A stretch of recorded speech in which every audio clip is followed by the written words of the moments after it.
Hi guys, இன்றைக்கி என்ன ரெசிபினா ரைஸுக்கெலாம் சாப்பிட்ற மாதிரி சைட் டிஷ் ரெசிபி தான் பார்க்க போகிறோம். மொச்சை பயிறு மசாலா எப்படி செய்யலான்னு பார்க்கலாம். இதை அவரை மொச்சன்னு சொல்லுவாங்க, பச்சை மொச்சை பயிறுன்னு சொல்லுவாங்க. இந்த ரெசிபி செய்கிறதுக்கு ஒரு குக்கரில் எண்ணெய் சேர்த்து கடுகு ஆட் பண்ணிக்கலாம்.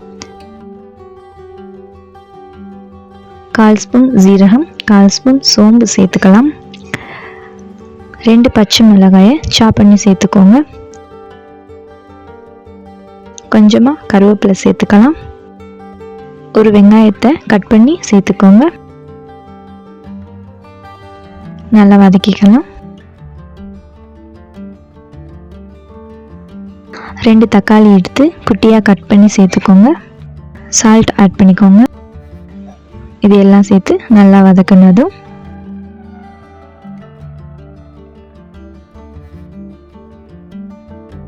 1/2 ஸ்பூன் கரம் மசாலா, வீட்டில் அரைச்ச குழம்பு மசாலா 3 ஸ்பூன் சேர்த்துருக்கேன். பெருங்காயத்தூள் லைட்டாக ஆட் பண்ணிக்கோங்க.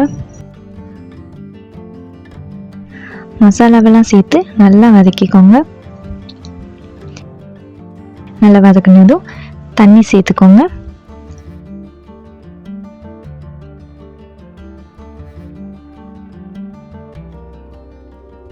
தண்ணி சேர்த்து மிக்ஸ் பண்ணிக்கிட்டு ஒரு கொதி வந்ததும் உரிச்சு வச்ச மொச்சப்பயிரை ஆட் பண்ணிக்கலாம்.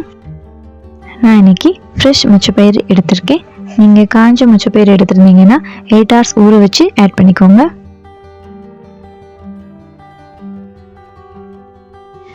நெக்ஸ்ட்டு தேங்காய் பேஸ்ட்டை அரைச்சி சேர்த்துக்கோங்க. நல்லா மிக்ஸ் பண்ணிக்கலாம்.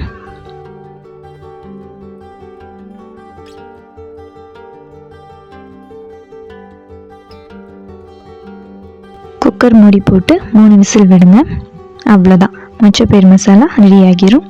இதை சாதத்துக்கு சேர்த்து சாப்பிடும்போது அவ்வளோ சூப்பராக இருக்கும்.